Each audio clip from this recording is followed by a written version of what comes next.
Bonjour à tous, on commence la semaine avec la réception surprise de ce joli petit bouquet de fleurs saisonniers. Avec ces jolies couleurs, je me suis dit que j'allais l'accompagner d'une pomme de pin et d'une jolie petite citrouille pour faire un centre de table automnal. On reparlera d'ailleurs déco un peu plus loin. Ce genre de petites surprises fleuries, ça me met toujours tellement de bonne humeur après de pouvoir en profiter et de les regarder. Enfin voilà, j'avais envie de partager ça avec vous. Et en parlant de fleurs, de roses, je me suis dit que j'allais vous montrer, j'ai une dizaine de jours avant ces images, j'ai fait sécher des roses, pareil d'un bouquet qu'on m'avait offert. Et comme ça, je vous montre comment je les fais sécher. J'utilise un cintre pour suspendre des pantalons. Je pince les roses et je fais pareil en fait pour toutes les plantes que j'ai besoin de faire sécher. Je les fais sécher après à l'envers en les accrochant près de mon four ou enfin n'importe où ça va aussi. Et voilà, en 10 jours, 2 semaines, c'est complètement sec. Et ces petites roses, je les avais reçues aussi et je les trouvais tellement jolies avec ces couleurs orangées que je me suis dit que j'allais les garder et vous verrez plus loin ce que j'en fais parce que là je savais pas encore.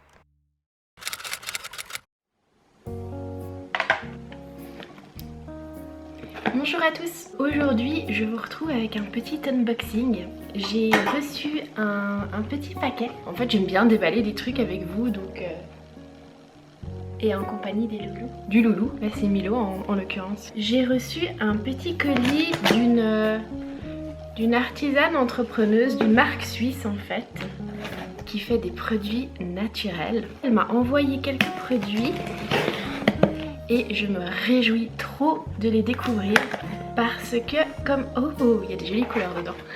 Parce que comme vous le savez, je suis hyper sensibilisée aux tests sur les animaux déjà, donc là on est sur du non testé sur les animaux, des compositions qui sont propres et sans produits toxiques pour nous ou pour l'environnement.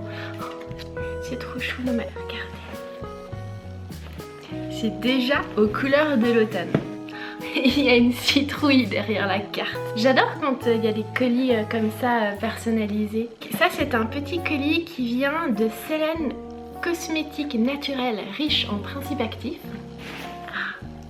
Je vais vous expliquer quels sont les produits que j'ai choisis. Déjà j'ai pris l'eau florale éclat du teint à l'hélicryse rose à la carotte régénérante et tonifiante. Et l'eau florale camomille bleuet apaisante et anti-inflammatoire. Moi les eaux florales, en fait je jure plus que par ça. Avant j'utilisais beaucoup de tonique le matin ou le soir et puis j'ai complètement remplacé ces produits par de l'eau florale. Donc actuellement j'utilise de l'eau florale de lavande, ce que en fait Selene Cosmétiques fait de différent que j'ai pas encore vraiment vu ailleurs, c'est que ce sont des mélanges d'eau florale pour dans des buts particuliers avec l'hélicryse rose carotte. Donc on est sur le régénérant tonifiant et avec l'eau florale camomille bleuet on est sur l'apaisant et anti-inflammatoire. Je suis très curieuse de savoir comment ça sent celle à la carotte. Bon, alors le bleuet je sais, je connais. Ça sent le calme. Il y a vraiment des bienfaits alors pour la peau mais aussi pour le mental. Promène. Ah tu sens l'odeur. Il a dû sentir l'odeur du... Et alors la carotte, je suis hyper curieuse. Ça va, ça sent pas vraiment... Ça sent pas la carotte hyper fort. C'est assez particulier, mais j'aime bien. Me voilà tonifiée. Ouh, ça c'est un gros pot. Ah oui, tout à fait. Ça je l'ai prise pour le corps. J'ai choisi la crème protectrice et nourrissante visage et corps peau sensible. Le karité, l'huile de prune et l'amande protège et harmonise. Ah c'est doux, ça sent l'amande. Bah logique c'était l'amande mais... C'est hyper crémeux, fondant. Ça sent l'amande pâtisserie. Et il y a autre chose que je saurais pas définir. Il y a quoi dedans? Ah c'est peut-être l'huile de prune qui fait ça.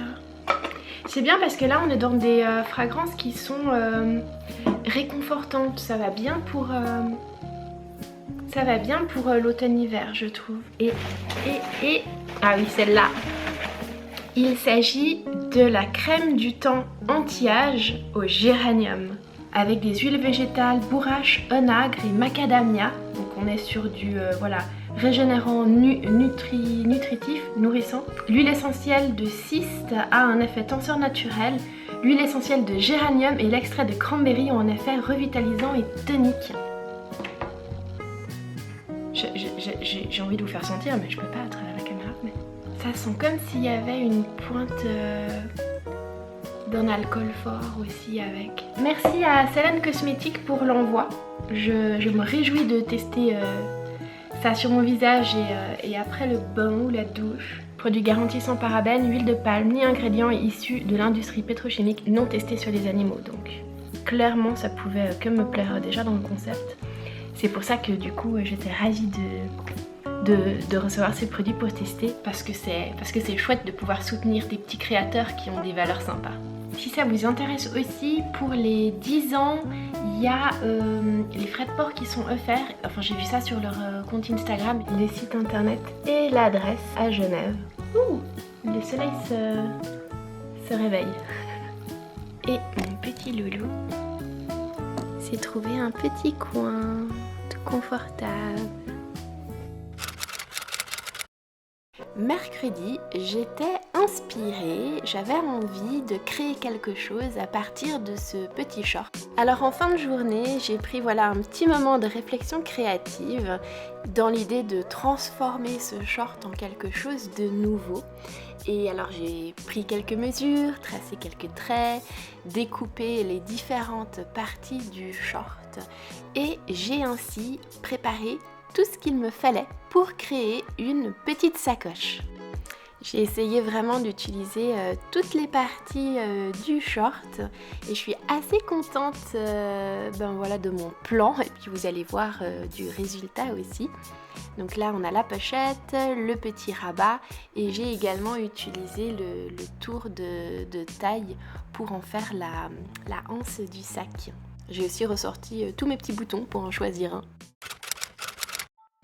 Jeudi, je suis passée à la suite du DIY couture parce que souvent c'est des processus que je préfère étaler sur plusieurs jours parce que c'est plus facile pour moi. Et là, vu que je suis pas du tout partie d'un modèle qui existait et que j'ai vraiment créé de A à Z la petite pochette, j'ai bien pris le temps de réfléchir à l'ordre dans lequel j'allais coudre les différents éléments ensemble pour éviter des cul-de-sac. Et un peu plus tard, je suis donc passée à la couture pour assembler ma petite sacoche.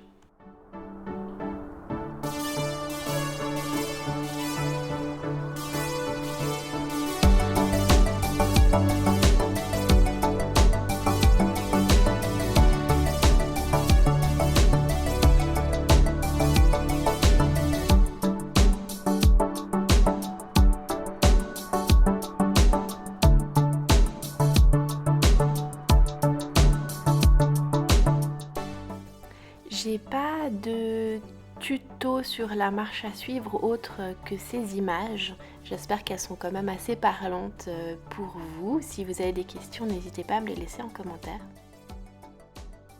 J'ai réutilisé un maximum de coutures préexistantes et d'ailleurs il y en a certaines que j'ai coupées à ras parce que je me disais qu'il n'y avait pas besoin de faire un ourlet supplémentaire, donc ça donne ce petit style un peu usé par endroits, mais vu qu'elle est en jeans et que c'est des bonnes coutures, j'espère que cette petite pochette sera résistante parce que vous allez voir, on va la mettre à l'épreuve.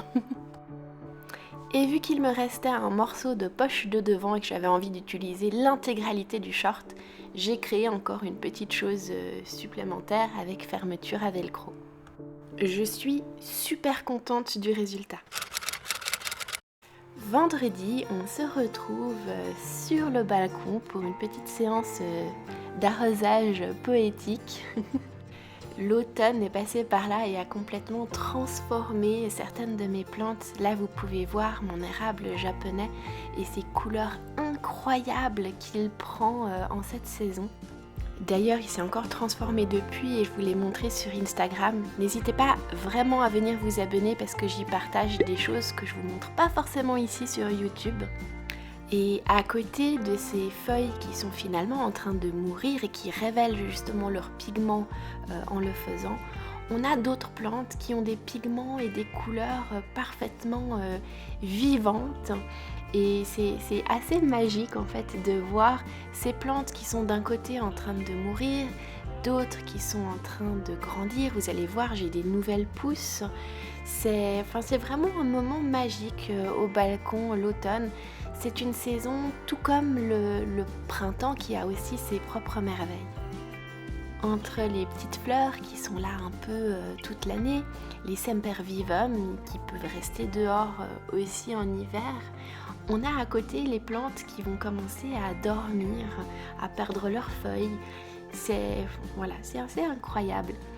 Je vais vous montrer mes géraniums, ils ont un peu souffert. Bon, ils sont en fin de saison, mais j'ai eu des petites chenilles dessus et je les ai déjà pré-taillées. Mon hortensia qui est normalement rose pâle, séparé de couleurs tellement automnales. Enfin, j'adore pouvoir voir cette évolution, c'est assez fou. Donc là, je leur donne un petit dernier coup d'eau, je pense, avant de les faire hiverner. On verra, je risque de faire un vlog d'automne à ce sujet-là. Là, on peut voir un reste de plant de tomates qui est clairement au bout de sa vie. Il reste encore une ou deux petites tomates à prélever, mais là, c'est fini pour la saison. Les oignons, je vais aussi les ramasser, les récolter. Il reste la citronnelle qui est encore en forme, que je vais laisser. Mais tout ce petit potager de balcon arrive au bout. Déjà parce que c'est la fin de saison, aussi parce que j'ai un peu arrêté d'arroser. Et pendant que lui, il arrive au bout, à côté, on a des boutures de géranium et des bulbes de safran qui sont en train de sortir de terre. Le côté magique du cycle de la nature. Là, c'est le premier à être sorti de terre, mais il pointe un peu partout. Alors, j'espère que mon petit pot sera très bientôt fourni et en fleurs.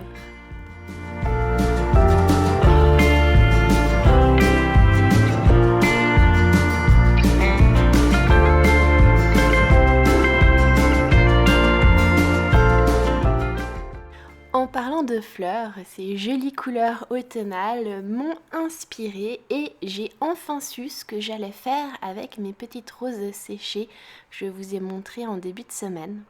Je les ai coupées à la bonne taille pour qu'elles puissent rentrer dans ce vase.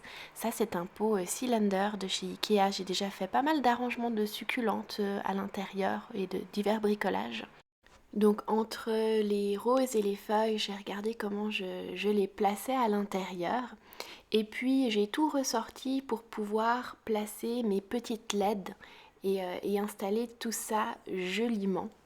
Et les LED c'est vraiment un de mes accessoires déco favoris parce que ça apporte vraiment ce côté féerique. D'ailleurs en anglais on les appelle fairy lights, donc lumière d'effet. Ça apporte vraiment ce côté féerique et chaleureux. Donc je les utilise toute l'année, mais c'est vrai que là, en automne, c'est parfait pour la déco. J'ai installé cette décoration automnale lumineuse près de mon Bouddha. Et elle va m'accompagner pour la fin de l'automne. Je pense qu'arrivé en hiver, je pourrai la défaire. Je vous mets un petit aperçu de la guirlande que j'ai toute l'année allumée en soirée. Et d'ailleurs, les boules lumineuses, vous avez un tuto sur la chaîne si ça vous intéresse de les refaire.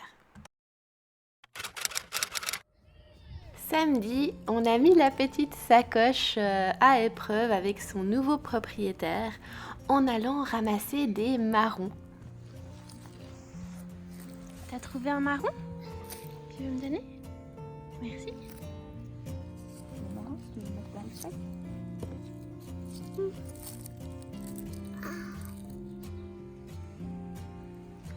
Alors, les marrons ne sont pas comestibles, ce sont les châtaignes que l'on mange. Il est là ? Hop. Par contre, c'est une activité sympa à partager et ça promet aussi des bricolages pendant l'automne. Je vous donne aussi des nouvelles des produits Célène Cosmétiques que j'avais reçus en début de semaine. La crème à l'amande a une odeur qui surprend beaucoup, mais j'adore l'utiliser, c'est assez particulier.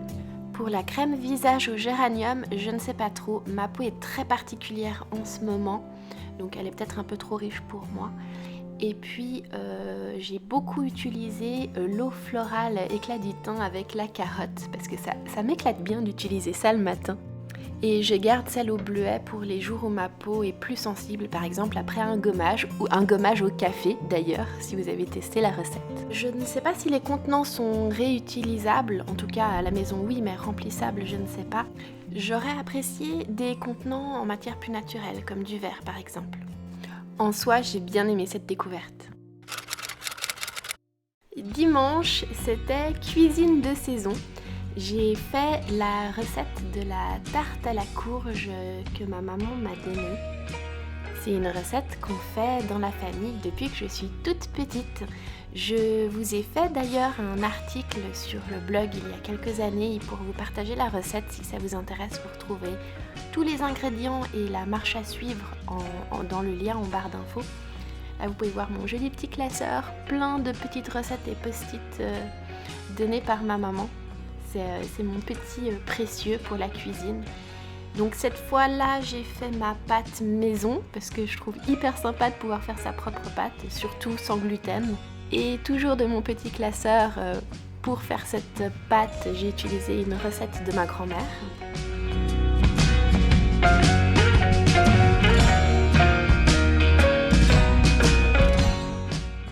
Et l'occasion de faire une tarte, c'est en général l'occasion d'en faire d'autres pour partager. Et pareil, vu que j'avais fait de la purée de courge, c'était aussi le moment parfait pour faire ma recette de pumpkin spice latte. Et si vous avez envie de goûter pour cette recette-là, j'en ai fait une vidéo. Aujourd'hui, je l'ai faite sans aucun sucre ajouté et ça allait très très bien.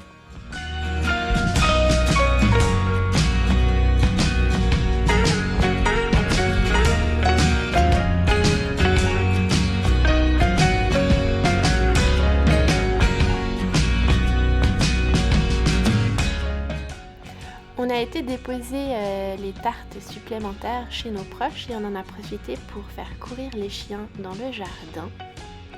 En ce moment, il y a des glands partout et les chiens s'éclatent à chasser les glands qui tombent des arbres. D'ailleurs là, Milo recrache un gland, il adore en manger. Le seul problème, c'est que c'est vraiment pas bon pour eux, donc on essaie quand même de limiter les glands ingérés. C'est trop mignon. Mais voilà, en attendant, courir après les glands qui tombent des arbres, ça les éclate. On a fini la journée avec un petit verre au coin du feu. Et voilà, c'était tout pour cette petite semaine de moments partagés. Je vous fais tout plein de bisous et je vous dis à bientôt dans la prochaine vidéo.